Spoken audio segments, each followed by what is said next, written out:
Gladiator, Ridley, I absolutely... You got the same shoes as me, look at that. Match. Well, I thought House of Gucci we should represent. Do you know what I mean? Thanks for taking us back to this world. Thank you. Thanks for kind of just entertaining us in the way that this is. And I feel like, for me anyway, I'm glad you waited this long, because I feel like no one could have given us what Paul Mescal's given us in this film, Exactly. and the rest of the cast as well. But there is just something about his performance in this that is mesmerising. But, you know, people think we sat biting our nails for 25 years. I did 13 films at that time, so I wasn't thinking about it all the time. Yeah. But no, and I need a bedtime story, and I can't watch the news because you can't sleep. Yeah. And so I tend to look at new incomers, Yeah. like BFI has a nice little channel. And I suddenly saw this show called Normal People, and I saw two, and I binged on it over the next 4 days. So this guy's really interesting. He looks a bit like Albert Finney, that attitude and manner of Finney, and other marvelous Irishmen. In fact, he looks like the guy would be his grandfather, Exactly. Marcus Aurelius. Yeah.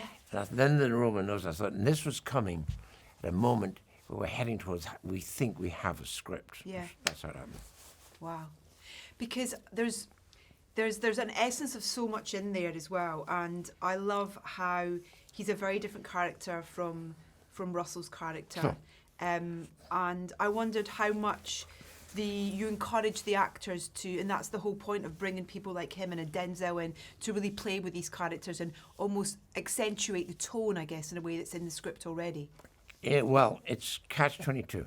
This casting is one of the everything columns. Like Yeah. camera work is everything. Wardrobe design is everything. Set is everything. But it's very much in the everything column. So I pay a lot of attention. I'm a pretty good caster. And when I'm prepping something, I'm already got the lead or two in mind. Okay. Because I'm watching stuff all the time. Yeah. And so I'm thinking, what about this guy? And could be the son of the, who's going to question it? Yeah. You got to also put that in your mind. Who the hell's going to question it? Just make the statement and get on with the thing. So that's how it goes. But that said, I need a great casting director because there's dozens of other people in the film. So I need help there always. You know? Yeah. But then finding the tone of it. If you cast a good person, a great person, they'll come in with some ideas, of Yeah. course. And so I think, first of all, Paul was completely, I said, do you want to do it? He said, what? Of course. so then we talk about it, and he has read this version, read the script, Yeah. and he gives his notes, and we talk. Then you evolve who this character's going to be. Yeah. You've got such a great, brilliant relationship with Harry Gregson Williams, who you've worked on Yes. a number of films with. Yeah, Kingdom of Heaven was spectacular. Yeah. Yeah. Martian's one of my favourites of Yes, his as good. well. That's good. Why was he right for this film, and what were the conversations that you had with him before he'd even thought about what he was going to write and create? Well, a musician, a composer is a writer, and therefore it's dialogue. To me, the music is the final dialogue, which can enhance, help, dramatize a scene. If the scene is weak, it can make it help it. If it's powerful and you get it right, it can be omnipotent. So that's what I always look for. So I talk to Harry as music as a dialogue thing. Yeah. Otherwise, you're talking constant abstracts. And in the days when you had no digital help, no instruments, and this is the choir, and you've got a real choir. Yeah. And this is the violins, you've got the real violins. You've got a guy on a piano saying, here comes the choir. I said, stop, I know what you're talking about. Now you can actually literally talk the language of where you're going. Harry said, give me a week, I'll come back with this and that. Then you, little by little, he will play digital versions of. Yeah. And you can literally have something to talk about. I was so amazed by his commitment to the authenticity of the story and the environment, and how much and early instruments. Yeah, and really dove into that world of bringing that. And we had to obviously not lose the theme that Hans did. Yeah. Which is beautiful, but there was an idea in there. We need a theme for Paul Lucius, yeah. for Lucius. So we found that theme, which begins when he's got the grain in his hands. He's thinking about something. We don't know what he's thinking about. But when you come from a wheat field to grain, you've got to be stupid. You don't get the connection. But there are some stupid people out there. There's a few out there. But that's what I find so clever in what Harry's done, is that, as Lucius himself goes through this journey of discovery and survival, the score and the theme for him is really versatile with the character in a way as well, and how it has its own story as well. That's so Harry. Clever. I can't even play God Save Our Gracious Queen on the piano with one hand. I had piano lessons for a year. And the guy said to my parents, I don't think so. Piano's not for you, Ridley. Stick to the filmmaking.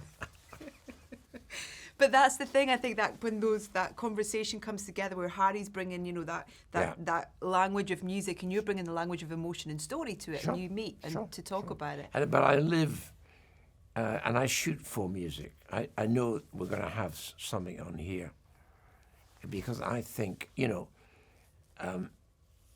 has the final word? I think there is no final word. It's whenever it's right, it goes boom. There we have it. And if it's not there, no. Then either I'll say no, you're right, or he'll say no, you're right, or he'll argue I'm right. So why I'm not feeling it? So, but you do that to it, and so it's a very kind of not technical conversation, it's an emotional conversation. Yeah, and I guess there was never any doubt, or was there in your mind, that that original theme, like you mentioned, Hans's theme. And it's really subtle in the way that and Lisa's voice we hear Lisa again. Gerard, yeah. It is just is. Well, he brought Lisa back to do a slightly different variation, but it's so similar, and you have to have that. It's a bit. You can't change the James Bond theme. Yeah. You've still got to have it, whether it's Shirley Bassey or whoever that is. Yeah. You've got to have it. Yeah. And what do you think? Why? Why do you have to have it?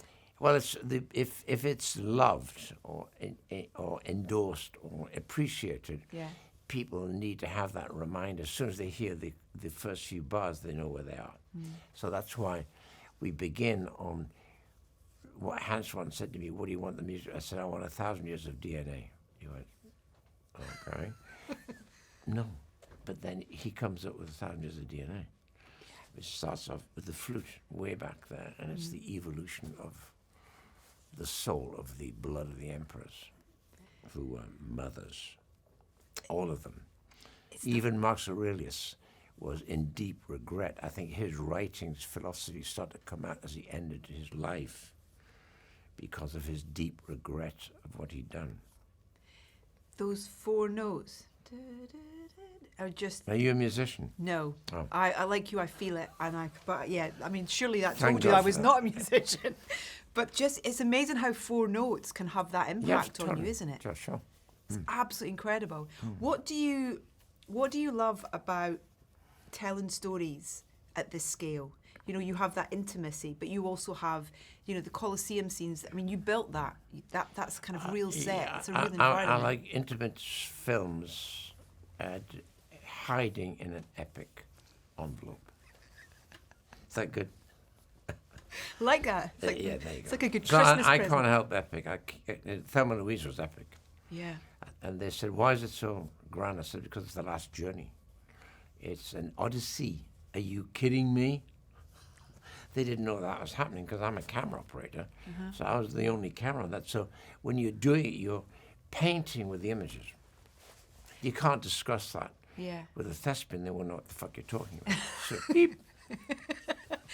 And even when you're filming those scenes in the Colosseum, sound's important to you, and I believe that you worked really closely with your everything. sound mixer and playing audio for the actors for that crowd. Yeah. Well, I also discovered during my career, I used to sit in the editing room, driving the editor crazy, saying that shot's a good one. Eventually I'd say, make the cut. And so eventually I'd just I'm wasting time. And you can only do this with a good editor. I shoot, they see, I go to them Saturday morning, say, talk about it, and we skip through, that was good. Let them get on with it. You can only do this with a good editor. If you've written a book, Have you ever written a book? No. Good. Try it. It's hard. And when you write a screenplay, it's a book. And when you're writing a book, you probably need a good editor who's saying, do you really need this? Do you really need that? And so I then, once she gets it all together, I then go in and because I'm fresh, I've separated now. So I can go, boom, and I can go, that works, wow, that works, oh, that doesn't work. And so it's a bit like I'm a clean computer sitting at the back of the room. Same with music, sound. Don't sit in the mix. All it'll do is get louder. And so I now clear, let them get at it. And if this is sound of swords, this and that, and I'll check things out and approve things. But then I'll go in when they've got a complete scene or reel. I'll go and watch it. I've always got an assistant. Never look away. Do not make notes. You've got to have, then I'll go there. And I come back and say, right, now I can talk about it. So by being fresh, I'm helpful. Sitting in the room, all it does is get bigger. It's having trust with your team as well, you know. No, having I can change that it. trust. If I don't like it. No. Yeah. And well, of course, you book great people. Yeah. I couldn't work with people who don't quite get that. I mean, they would be in the gut dead. When do you know it's done? Like, what's the point when you know it doesn't need anything taken out, added to it, that it's done? That comes with experience, and eventually, initially, you want it to be longer and longer and longer. I know the audience have what I call the bum ache factor. They start to get another half an hour, and I know there's a bum ache factor, but it changes with every film and every subject. And the dynamics on this one, it's all about dynamics, which to me is dramatized information. It's your engine. And if you get that right, and I think we got this right in this one, that's why it seems to be going down so well. And I can get too intellectual, but then it becomes more personal. So, for instance, paid the price on Blade Runner, which was a disastrous opening, and then it was discovered 10 years later now is revered social science fiction, and I'm so far ahead of the game now. So you got to eat that and just say, next case. Yeah.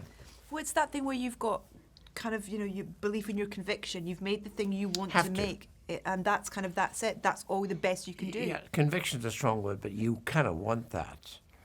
And if, as a producer, I want a director who's going to literally have the passion to tell me what he's going to do. Why did you want to make this? Because it wouldn't go away. And I would say, well, where did he go? Or where he could have gone anywhere. Do we see him grow up in the desert? And we see one glimpse of him playing football. He plays football. Then the next time you see him saying goodbye to some surrogate mother in Egypt. And the next thing is you see this man in Namibia. I think, who is that? Oh, that's him. Right. Then you're going to see, way back when we had the original idea it is the son of Lucilla, and he will be brought back as a prisoner of war. Yeah. And I said to the studio, let's keep this a secret, please. That's impossible. It was out in a heartbeat.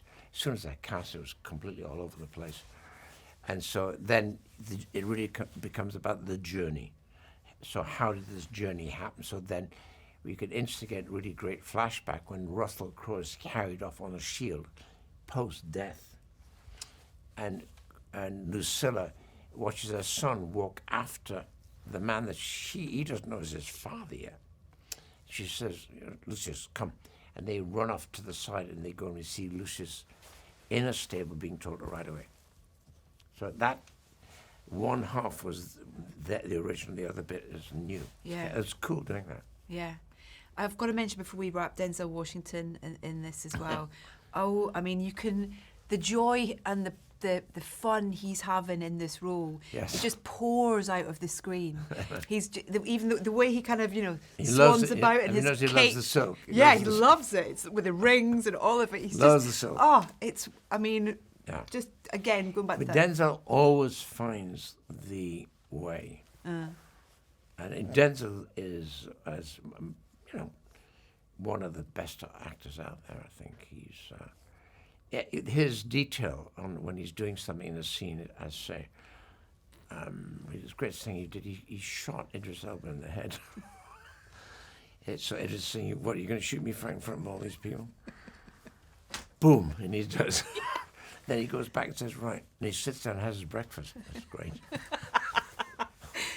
With that character, with that performance, it needs the right music with it. And I wondered if Harry's constantly working on music, even whilst he's got performances to watch. Yeah, no, but that is the same thing. Yeah. It's an emotional response to performance. And Harry thinks music, and I think visual. Yeah. But my strength is visual, and I've learned to finally talk to actors and cast them.